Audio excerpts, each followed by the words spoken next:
Olá, eu sou Lélio Correia e você está no canal da Medicina Abstrata. Antes de iniciarmos, eu peço a vocês que se inscrevam no canal da Medicina Abstrata. Lembre-se de ativar o sininho para que possam receber notificação dos próximos videoaulas. Esse é o segundo videoaula do canal da Medicina Abstrata. Ao final do vídeo, digam se gostaram ou se não gostaram, tá certo? E que compartilhem, caso gostem do tema, compartilhem os nossos vídeos para que esse conhecimento, que é um conhecimento inédito, possa chegar ao número máximo de pessoas, tá bom? O canal da Medicina Abstrata, ele tem dois objetivos. Eu vou estar sempre lembrando aqui com vocês. O primeiro objetivo é divulgar a medicina abstrata, que é um conhecimento novo. Inclusive, não percam tempo de procurar em livros as coisas que vocês vão ver aqui comigo, porque é um tema inédito, tá bom? Praticamente 90% é inédito. E esse conhecimento ele surge na pesquisa que eu realizei entre os anos de 2000 e 2012. E já vou falar sobre ela. O segundo objetivo do canal é captar recursos para que a gente possa, no futuro próximo, fundar a primeira escola de medicina abstrata, para que possamos formar médicos abstratas, tá certo? Esses médicos abstratas, eles terão formação na área da filosofia, da ética, dos medicamentos florais e, basicamente, sobre a teoria que eu criei, com base nessa pesquisa, e outras teorias também, tá bom?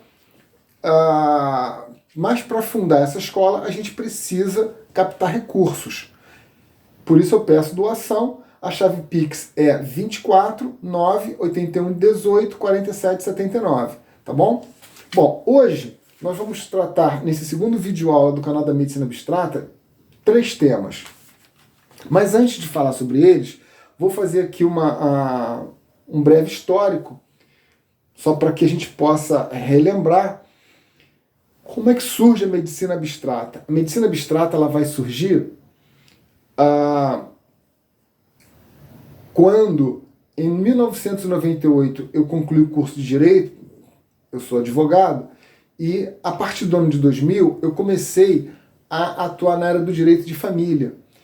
E eu comecei a receber visitas dos pais daquelas crianças, daqueles adolescentes, daquelas famílias que estavam se desestruturando. Geralmente as mães que vinham me confidenciar o comportamento, né, de seus filhos e suas filhas. E comportamentos que sempre se repetiam, que eram paternidade e maternidade precoce, consumo de drogas, doenças que hoje eu chamo de doenças abstratas, né? Em outros ramos o pessoal trata de psicopatologias, e homossexualidade. Eu passei 5 anos, aproximadamente de 2000 a 2005, ouvindo os mesmos relatos de famílias, de pessoas de famílias que não se conheciam. Foi o que me chamou a atenção. Então, aproximadamente em 2005, eu parei para refletir, porque antes eu só deixava que eles desabafassem, né? Eu dava meu ouvido para eles desabafar, mas como sempre se repetiam os mesmos comportamentos, eu então resolvi, como quem levanta um pano para ver o que tem debaixo, resolvi me debruçar para ver o que tinha por trás daquelas situações. A primeira constatação que eu fiz foi que aquelas crianças e adolescentes tinham algo em comum. E o que era? Era o fato de estarem passando por aquilo que hoje eu chamo de acidentes de natureza afetiva.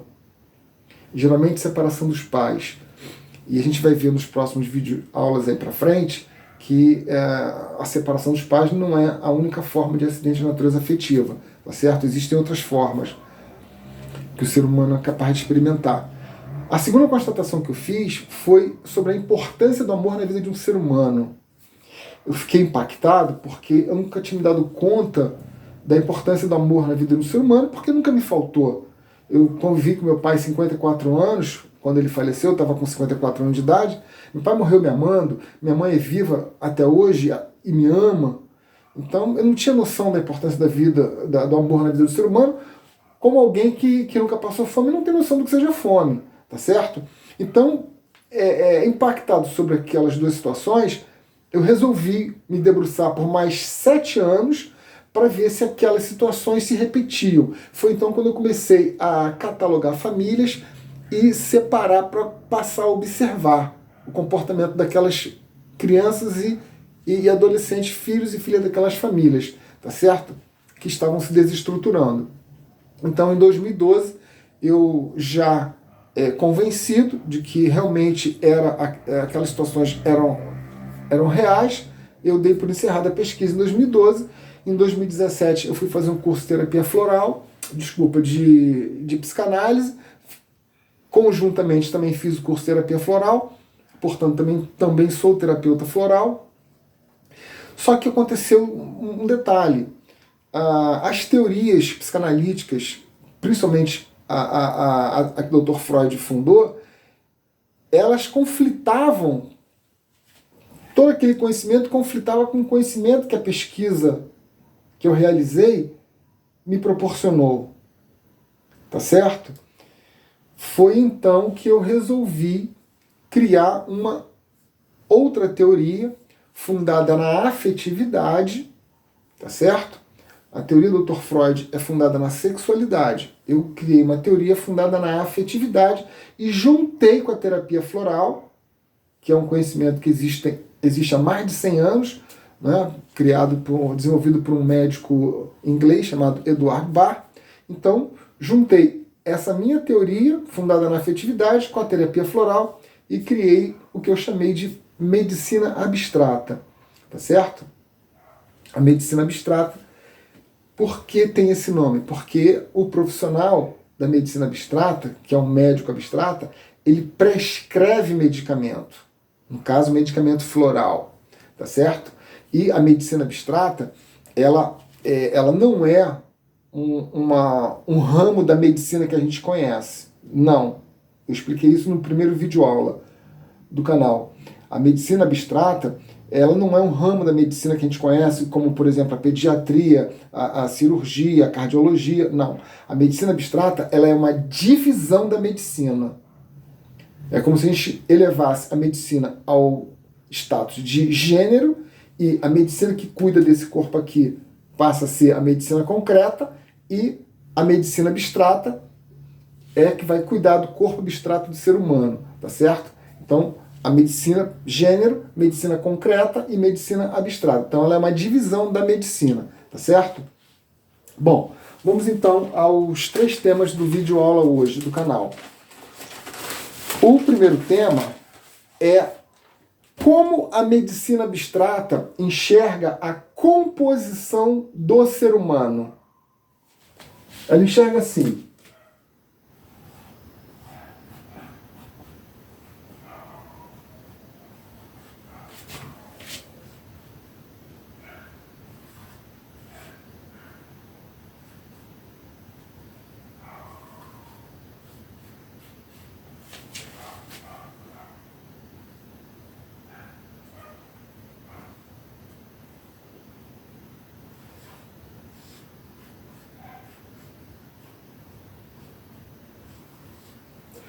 olha só, aqui,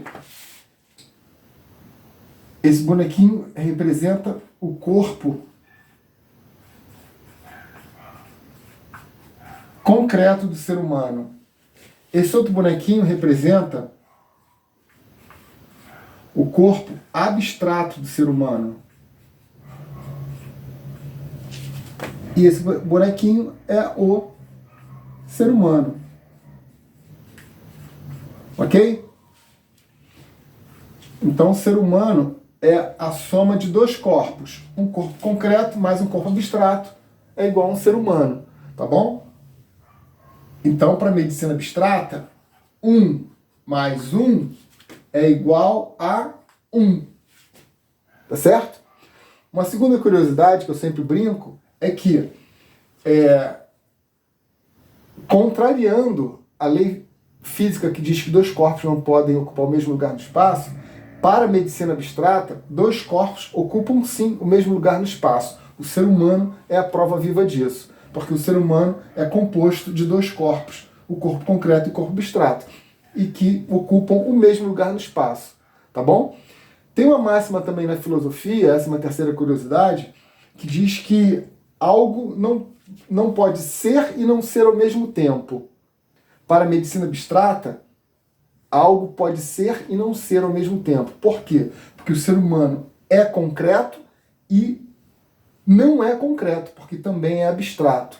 O ser humano é abstrato, mas também não é abstrato, porque ele também é concreto. Então, contraria essa máxima da filosofia também, ok? Então agora nós vamos ver como a medicina abstrata enxerga a constituição do corpo abstrato do ser humano. A gente acabou de ver como a medicina abstrata enxerga a composição do ser humano. Agora nós vamos ver como a medicina abstrata enxerga a constituição do corpo abstrato do ser humano. Como esse corpo abstrato é constituído. Ok? Vamos lá então.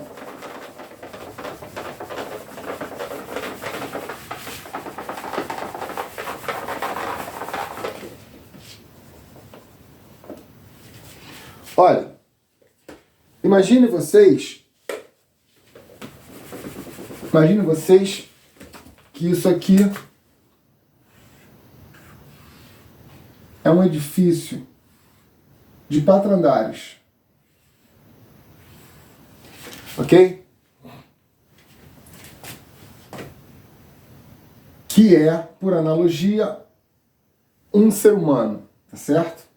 O ser humano é constituído de 4 planos, assim como esse edifício. No primeiro plano está o plano físico.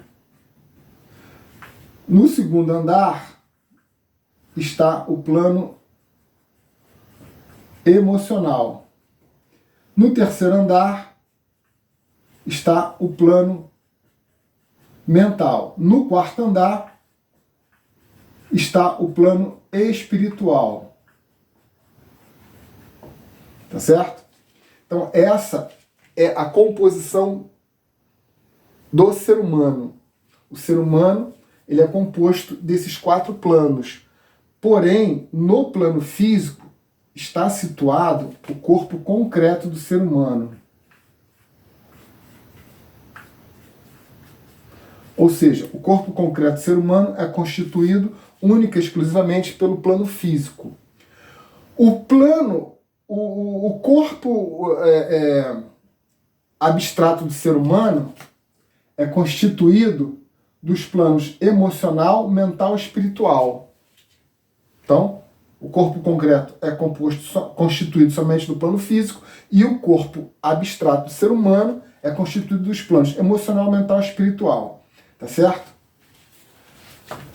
Aqui, ó. Esses 3 planos constituem o corpo abstrato do ser humano. Emocional, mental e espiritual. Entretanto, a medicina abstrata não se ocupa do plano espiritual do corpo abstrato do ser humano, embora o reconheça como um dos planos constituintes desse corpo abstrato. A medicina abstrata ela só se ocupa do plano emocional e do plano mental. E de ambos os planos, emocional e mental, a medicina abstrata ela trata o plano emocional com os medicamentos florais. O plano mental ela trata com a palavra. Da mesma forma que o psicanalista, o psicólogo, trabalha com a palavra. Tá certo? Com um detalhe, esse tratamento, tanto do plano emocional quanto do plano mental, são tratamentos simultâneos. Ao mesmo tempo em que ele está tratando com a palavra o plano mental do paciente, ele está prescrevendo medicamento floral. Tá certo? Então é assim que a medicina abstrata enxerga a constituição do corpo abstrato do ser humano. Tá bom? E esse corpo abstrato do ser humano, tem um elemento predominante. Esse corpo abstrato tem um elemento predominante, que é a energia afetiva. Da mesma forma que esse corpo aqui, o concreto, o corpo humano, tem um elemento predominante, que é a água, né? Nosso corpo humano é constituído quase 70% de água. O corpo abstrato do ser humano também tem um elemento predominante, que é a energia afetiva. Tá certo? No próximo vídeo aula, a gente vai ver o que é a energia afetiva. Tá certo? Eu vou revelar para vocês o que é energia afetiva.